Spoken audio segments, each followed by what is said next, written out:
Module 5, la pratique médiumnique, étude 4, l'animisme. Nous verrons lors de ce podcast 3 objectifs spécifiques. D'abord, la définition de l'animisme, ensuite expliquer le mécanisme de base de l'animisme et établir la différence entre l'animisme et le mysticisme dans le contexte spirit. Dans sa définition de l'animisme est l'ensemble des phénomènes psychiques produits en coopération consciente ou inconsciente avec les médiums en action. Le professeur Rivail observe qu'il y a des communications écrites ou verbales qui peuvent provenir de l'esprit incarné, car l'âme du médium peut se communiquer comme celle de tout autre. Si elle jouit d'un certain degré de liberté, elle recouvre ses qualités d'esprit. Sous cet aspect, si le médium possède un bagage de connaissances acquises dans des expériences passées, il pourra capter des profondeurs de sa mémoire intégrale des idées qui sont hors de portée de son instruction actuelle. Cela arrive, explique à Kardec un esprit supérieur, souvent dans l'état de crise somnambulique ou extatique. Mais encore une fois, il y a des circonstances qui ne permettent pas de doute. Étudier longtemps et méditer. Il faut remarquer que toute communication médiumnique a sa composante animique, car le médium agit nécessairement comme un interprète des messages des esprits, même s'il ne s'en rend pas compte.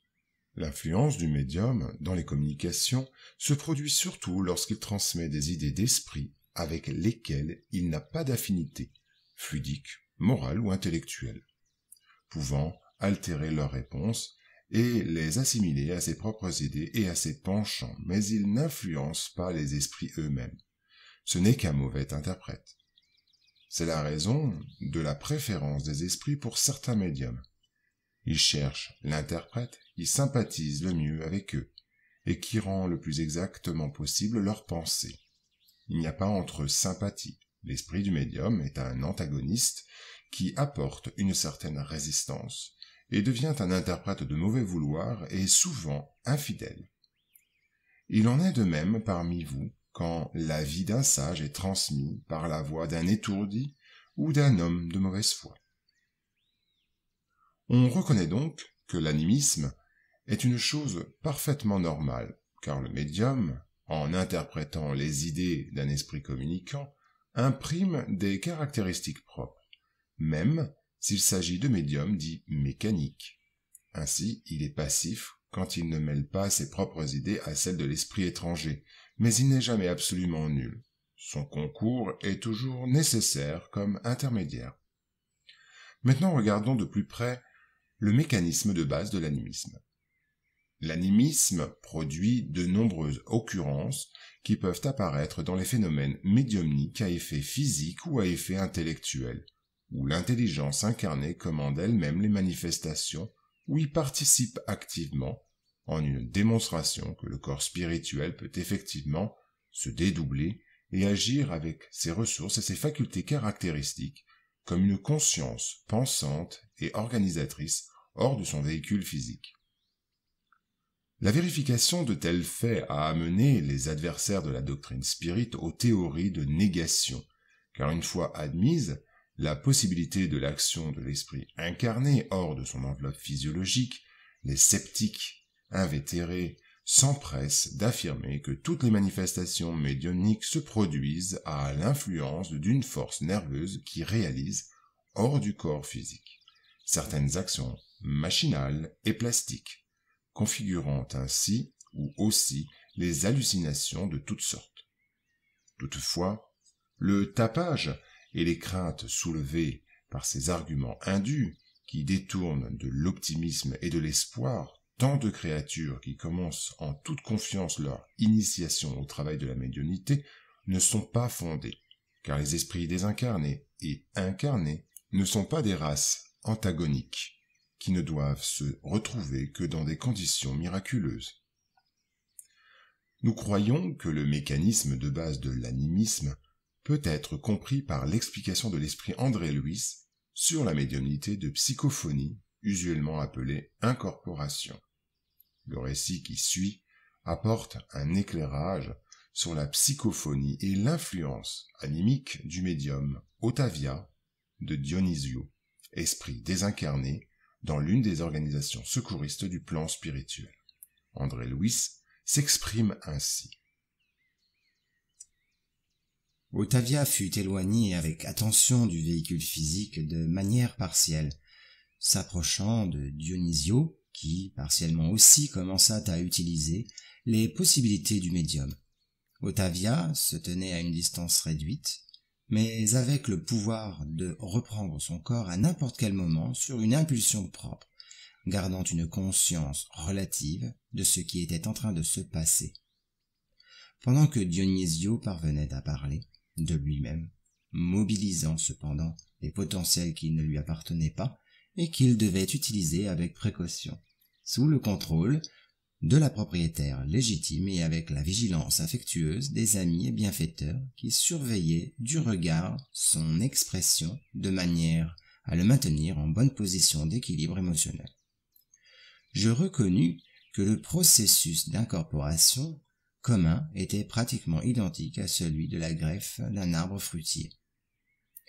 La plante inconnue révèle ses caractéristiques et offre ses fruits particuliers, mais l'arbre greffé ne perd pas sa personnalité et continue à produire selon sa vitalité propre. Ici aussi, Dionisio était un élément qui adhérait aux facultés d'Ottavia, les utilisant dans les productions de valeurs spirituelles qui lui étaient propres, mais naturellement subordonnées au médium, sans la croissance mentale, et la force et la réceptivité, duquel il ne pourrait révéler son propre caractère devant les assistants. C'est pour cela même que, logiquement, il n'était pas possible d'isoler complètement l'influence d'Ottavia vigilante.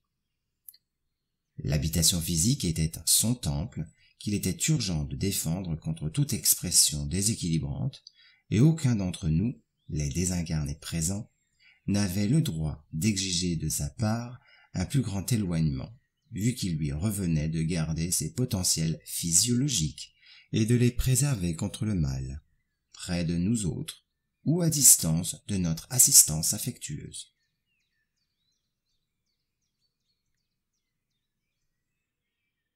Maintenant, en troisième point, regardons l'animisme et la mystification.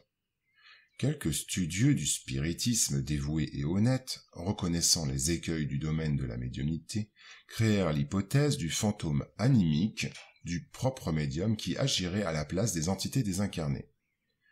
Méconnaissant le mécanisme de base des communications médiumniques et l'action animique exercée par les médiums, de nombreux compagnons écrits pour le travail d'implantation de la nouvelle ère sous l'égide du spiritisme convertissent la théorie animisme en un frein injustifiable qui paralyse leur occasion précieuse de réalisation du bien. Ainsi, nous ne devons pas accepter les mots mystification inconsciente ou subconsciente comme une définition de ce phénomène. En vérité, nous devons acquérir une plus grande connaissance sur l'animisme et agir avec prudence à ce sujet, en évitant de qualifier de mystification les manifestations animiques naturelles, communes et nécessaires. Cette qualification est impropre et antifraternelle, car mystification caractérise un acte de mentir, tromper, duper. À ce propos, l'instructeur Calderaro, cité par André Louis dans le livre « Dans le monde supérieur », nous transmet des explications opportunes. La thèse animiste est respectable. Elle est partie d'investigateurs consciencieux et sincères, et elle est née pour réfréner les probables abus de l'imagination. Cependant, elle est cruellement utilisée par la majorité de nos collaborateurs incarnés qui en font un organe inquisitorial quand ils devraient en profiter comme d'un élément éducatif dans l'éducation fraternelle. Des milliers de compagnons fuient le travail, effrayés, reculent devant les désagréments de l'initiation médiumnique parce que l'animisme s'est transformé en Cerbère, selon la mythologie grecque, chien gardien des portes de l'enfer qui empêchait la sortie des esprits. Des affirmations sérieuses et édifiantes transformées en un système oppressif empêchent le passage à l'œuvre des candidats par la gradation naturelle de l'apprentissage et de l'application. On leur demande une précision absolue, oubliant les leçons élémentaires de la nature. Réfugiés dans le château théorique, nombre de nos amis, au moment de se réunir pour le service élevé d'échange avec notre sphère, n'acceptent généralement pas les serviteurs qui doivent croître et se perfectionner avec le temps et par l'effort. Ils exigent de simples appareils de communication, comme si la lumière spirituelle se transmettait de la même manière que la lumière électrique par une ampoule vulgaire. Aucun arbre ne naît en produisant, et n'importe quelle faculté noble requiert le polissage. Poursuivant son discours, Calderaro explique ceci. Personne ne recevra les bénédictions de la cueillette sans la sueur de l'ensemencement. Mais, lamentablement, la majeure partie de nos amis semblent méconnaître de telles obligations de travail et de coopération. Ils exigent des facultés complètes. L'instrument médiumnique est automatiquement discrédité s'il n'a pas la chance d'exhiber une harmonie absolue avec les désincarnés dans le triple domaine des forces mentales, spirituelles et physiologiques. En parlant d'animisme, il n'est jamais trop de rappeler qu'en matière de médiumnité, il y a deux types identiques de facultés, mais aussi une énorme inégalité des degrés de la capacité réceptive qui varie infiniment comme les personnes. Passons maintenant à l'animisme et les perturbations spirituelles. Un point à considérer en relation aux manifestations animiques concerne les liens avec les processus de perturbation spirituelle. Certains de difficiles solutions. Très souvent, selon les circonstances, comme cela se produit lors du phénomène hypnotique isolé, l'esprit peut tomber dans des états anormaux d'un niveau inférieur dominé par des forces négatives qui l'immobilisent temporairement dans les attitudes étranges ou indésirables. Sous cet aspect, nous trouvons des processus d'obsession sous de multiples formes par lesquelles des intelligences désincarnées dotées d'un grand pouvoir prennent le contrôle de victimes incapables de se défendre, qui leur retiennent pendant un temps indéterminé un certain type de souvenirs en fonction des dettes karmiques auxquelles elles sont assujetties.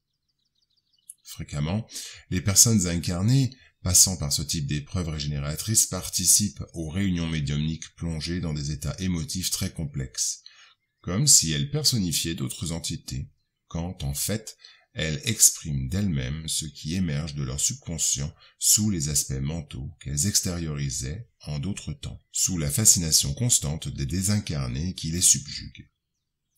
Dans cette situation, l'animisme se manifeste de façon incontrôlée.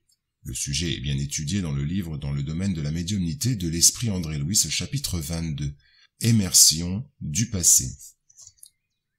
C'est l'histoire d'une dame malade qui cherche une assistance spirituelle dans une institution spirite. À un moment précis, cette personne parle et agit comme si elle était sous l'effet d'une transe médiumnique, transmettant la communication d'un persécuteur spirituel. Mais il n'y a pas eu d'esprit communicant.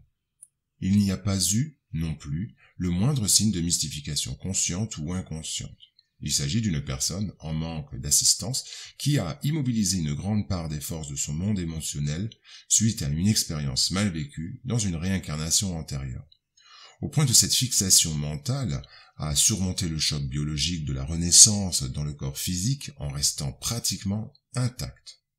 Se figeant dans ce souvenir, quand elle est sollicitée de plus près par le compagnon qui fut pour elle un persécuteur irréfléchi, elle se met à se comporter comme si elle se retrouvait dans le passé et qu'elle craignait de ressusciter.